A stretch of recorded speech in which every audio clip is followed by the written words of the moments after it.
एक गांव में एक बुढ़िया रहती थी जिसके 7 बेटे थे। 6 बेटे उनमें से कमाने वाले और एक बेटा निकम्मा था। बुढ़िया माँ 6 पुत्रों का झूठा 7वें पुत्र को देती थी। 7वां पुत्र एक दिन अपनी पत्नी से बोलता है, देखो मेरी माता मुझे कितना प्यार करती है, मेरी माता का मुझ पर कितना प्रेम है। वह बोली, क्यों नहीं सबका झूठा बचा हुआ तुमको खिलाती है। वह बोला, भला ऐसा भी कभी हो सकता है? जब तक मैं अपनी आंखों से देख ना लूं मैं मान नहीं सकता।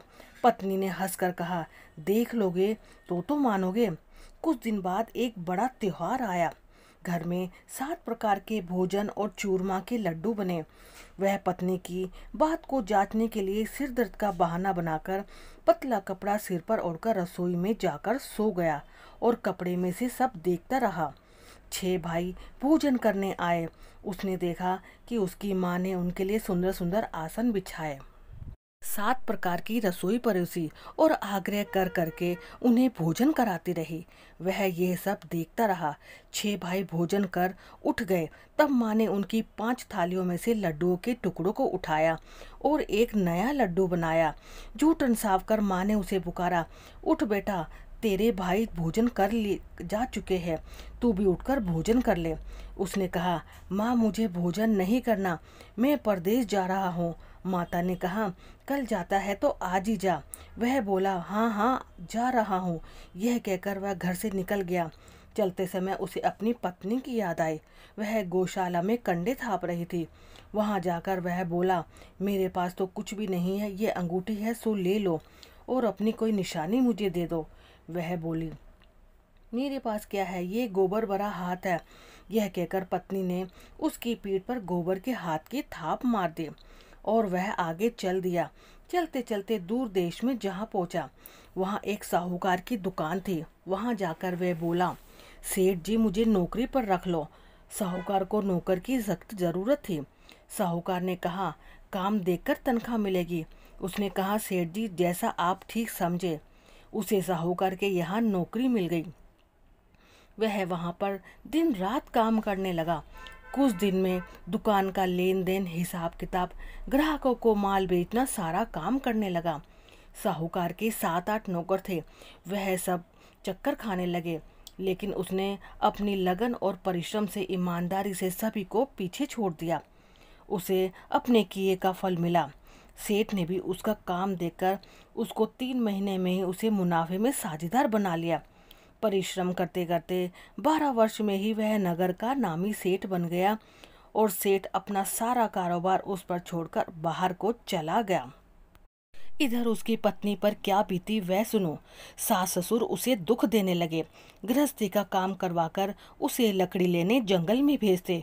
इस बीच घर की रोटियों के आटे से जो भी भूसी निकलती उसकी रोटी बनाकर रख दी जाती और फूटे नारियल की नरोली में पानी दिया जाता। इस तरह उसके दिन बीतते रहे। एक दिन वह जंगल में लकड़ी लेने जा रही थी। तब उसे रास्ते में बहुत सी स्त्रियां संतोषी माता का व्रत करती दिखाई दी। वह वहां खड़ी होकर उनसे पूछने लगी, बहनों यह तुम किस देवता का व्रत करती हो और इसके करने से क्या फल मिलता है? इस व्रत के करने से क्या विधि है? यदि तुम अपने इस व्रत का विधान मुझे समझाकर कहोगी तो मैं तुम्हारा बड़ा एहसान मानूंगी। तभी उनमें से एक स्त्री बोली, सुनो ये संतोषी माता का व्रत है। इसके करने से निर्धनता दरिद्रता का नाश होता है, लक्ष्मी आती है, मन की सभी चिंताएं दूर होती है, मन को प्रसन्नता और शांति मिलती है। निपुति को पुत्र मिलता है, प्रीतम बाहर गया हो तो वह शीघ्र ही लौट कर आता है, कुंवारी कन्याओं को मनपसंद वर मिलता है, चलता मुकदमा खत्म हो जाता है, कलह कलेश की निवृत्ति को सुख शांति होती है, घर में धन जमा हो, धन जायदाद का लाभ होता है तथा जो भी मन में कुछ कामना हो सब संतोषी माता की कृपा से पूरी होती है। इसमें जरा भी संदेह नहीं है। वह पूछने लगी, यह व्रत कैसे किया जाता है, यह भी बताओ तो बड़ी कृपा होगी। स्त्री कहने लगी, बिना परेशानी श्रद्धा और प्रेम से जितना भी बन सके प्रसाद लेना, 5.25 पैसे से 5.25 आने तथा इससे भी ज़्यादा शक्ति और भक्ति के अनुसार गुड़ और चना लेना। हर शुक्रवार को निराहार रहकर कथा कहना और सुनना। इसके ओम बीच में क्रम ना टूटे, लगातार नियम के पालन करना। सुनने वाला अगर कोई ना मिले तो घी का दीपक जलाकर उसके आगे जल के पात्र को रख कथा कहना, परंतु नियम बिल्कुल भी ना टूटे। जब तक कार्य सिद्ध ना हो नियम का पालन करना, और कार्य सिद्ध हो जाने पर ही व्रत का उद्यापन करना होता है। 3 महीने में माता पूरा फल प्रदान करती। यदि किसी के ग्रह बहुत ज़्यादा खोटे हैं तो माता 1 वर्ष भी लगा देती है, लेकिन उनके मनोकामना की पूर्ति ज़रूर करती है। कार्य सिद्ध होने पर ही उद्यापन करना चाहिए, बीच में नहीं। उद्यापन में 2.5 सेर आटे का खाजा तथा इसी अनुसार खीर तथा चने का साग बनाना चाहिए। 8 बच्चों को भोजन कराना चाहिए। जहाँ तक मिले देवर जेठ भाई बंधु कुटुंब के लड़के लेना, ना मिले तो रिश्तेदारों और पड़ोसियों के लड़के बुलाना, उन्हें भोजन करा यथाशक्ति दक्षिणा देकर माता का नियम पूरा करना। ध्यान रखना उस दिन घर में कोई खटाई न खावे। यह सुनकर वह वहां से चल देती है। रास्ते में लकड़ी के बोझ को बेच दिया और उन पैसों से गुड़ और चना ले माता के व्रत की तैयारी करके आगे चलने लगी। रास्ते में संतोषी माता के मंदिर में जा माता के चरणों में लौटने लगी। विनती करने लगी, माँ मैं दीन हूँ, निकपट हूँ, मूर्ख हूँ। व्रत के मैं कुछ भी नियम नहीं जानती। मैं बहुत दुखी हूँ। हे माता जननी मेरे दुख दूर कर, मैं आपकी शरण में हूँ। तब माता को दया आ गई। एक शुक्रवार बीता कि दूसरे शुक्रवार को उसके पति का पत्र आया और तीसरे शुक्रवार को उसका भेजा हुआ पैसा भी आ पहुँचा। यह देखकर जेठानी मुंह सिकोड़ने लगी। इतने दिनों में इतना पैसा कहाँ से आया, इसमें क्या बड़ाई। लड़के ताने देने लगे। काकी के पास तो अब पत्र आने लगे, रुपया आने लगा। अब तो काकी की खातिर बढ़ेगी। अब तो काकी बुलाने से भी नहीं बोलेगी। बेचारी सरलता से कहती, भैया पत्र आए रुपया आए तो हम सबके लिए अच्छा है। ऐसा कहकर आंखों में आंसू भरकर संतोषी के माता के मंदिर में जाकर माता के चरणों पर गिरकर रोने लगती है। माँ मैंने तुमसे पैसा कम मांगा था, मुझे पैसे से क्या काम, मुझे तो अपने स्वामी से काम है। मैं तो अपने स्वामी के दर्शन और सेवा मांगती हूँ। तब माता ने प्रसन्न होकर कहा, जा बेटी तेरा स्वामी जल्दी ही आएगा। यह सुन खुशी से बावली हो वह घर आकर काम करने लगती है। संतोषी माता तब विचार करने लगी, इस भोली भाली पुत्री से मैंने कह तो दिया कि तेरा पति शीघ्र आएगा, पर आएगा कहाँ से, वह तो इसे सपने में भी याद नहीं करता। उसे इसकी याद दिलाने तो मुझे ही जाना पड़ेगा। संतोषी माता ने उस बुढ़िया के बेटे को सोपन में समझाया, पुत्र तेरे घरवाली घोर कष्ट उठा रही है। वह बोला, हाँ माता यह तो मुझे मालूम है, परंतु क्या करूँ, वहाँ कैसे जाऊँ। परदेश की बात है, लेन देन का सारा हिसाब किताब है, कोई जाने का रास्ता नज़र नहीं आता। आप ही कोई राह दिखाए कि मैं वहाँ कैसे जाऊँ।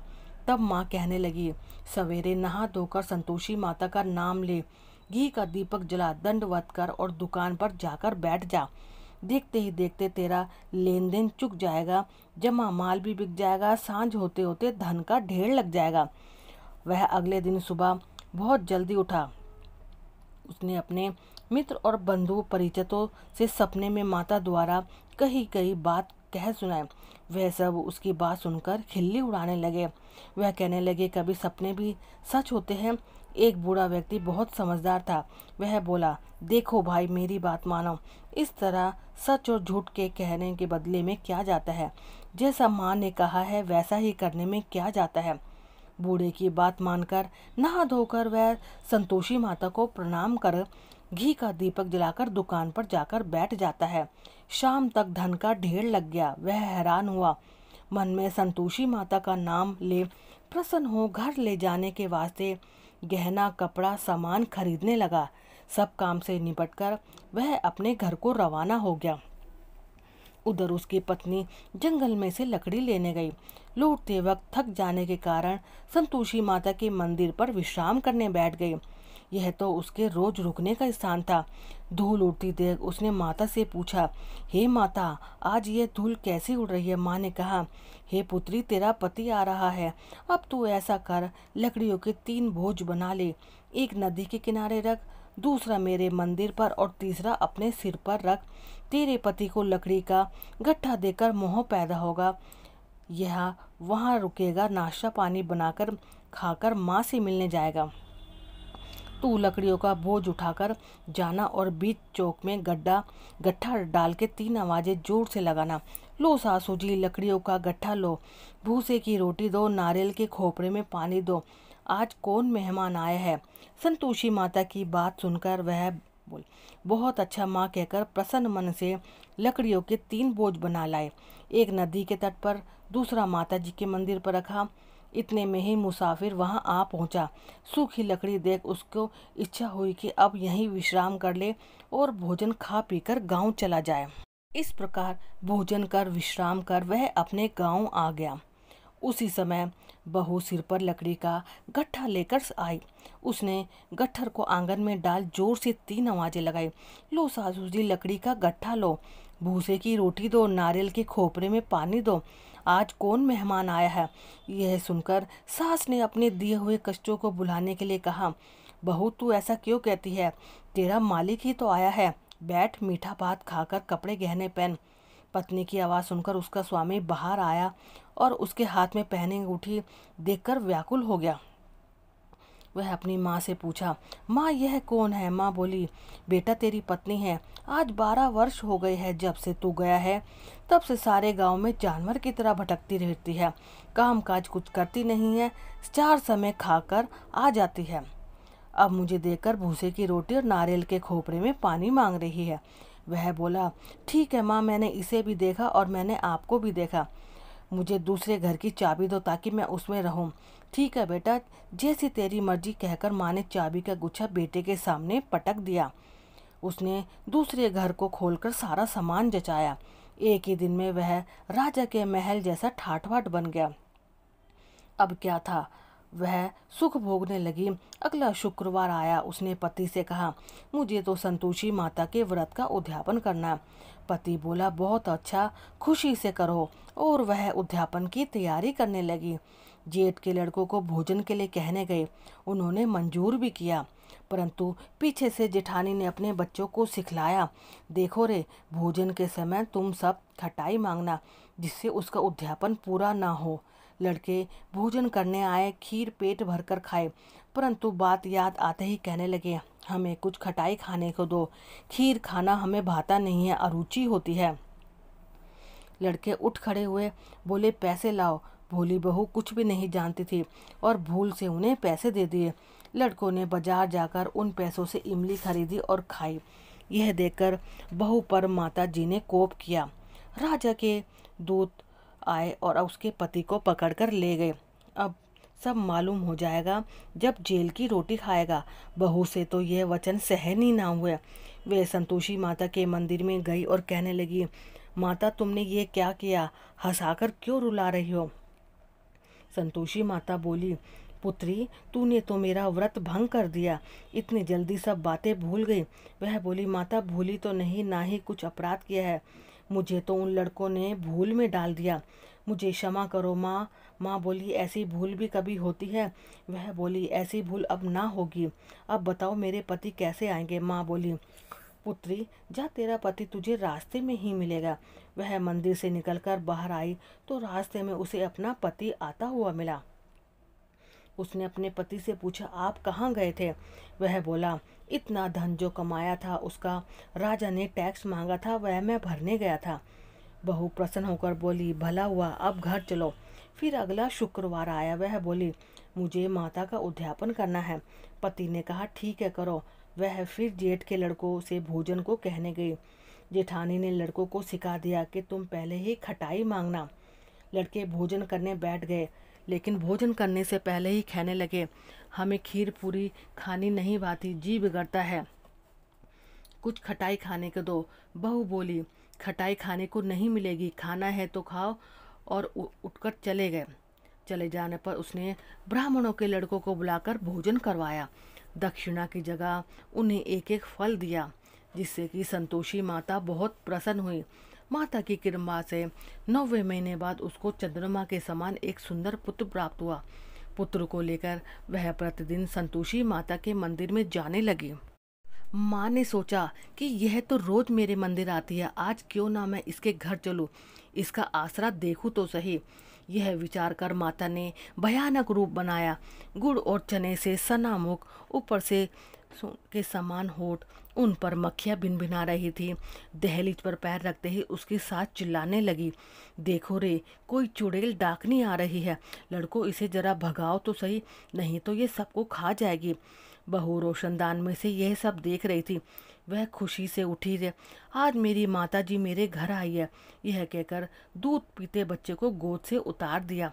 इस पर उसकी सास का क्रोध फट पड़ा और वह बोली, अरे रान, इसे देखकर क्या उतावली हो रही है, जो बच्चे को पटक दिया।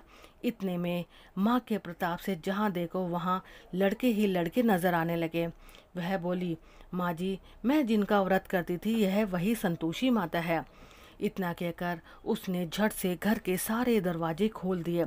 सब ने माता के चरण पकड़ लिए और विनती कहने लगे कि हे माता, हम मूर्ख हैं, अज्ञानी हैं, तुम्हारे व्रत की विधि हम नहीं जानते, तुम्हारा व्रत भंग कर हमने बहुत बड़ा अपराध किया है, हे माता, हमारे अपराधों को क्षमा करो। इस प्रकार बार बार कहने पर संतोषी माता प्रसन्न हुई। इसके बाद उसकी सास कहने लगी, हे संतोषी माता, आपने बहू को जैसा फल दिया वैसा सबको देना, जो यह कथा सुने या पढ़े उसके मनोरथ पूर्ण करना। तो दोस्तों, ये थी संतोषी माता की व्रत की कथा। आशा करते हैं कि वीडियो में दी गई जानकारी आपको पसंद आई होगी। बोलो संतोषी माता की जय।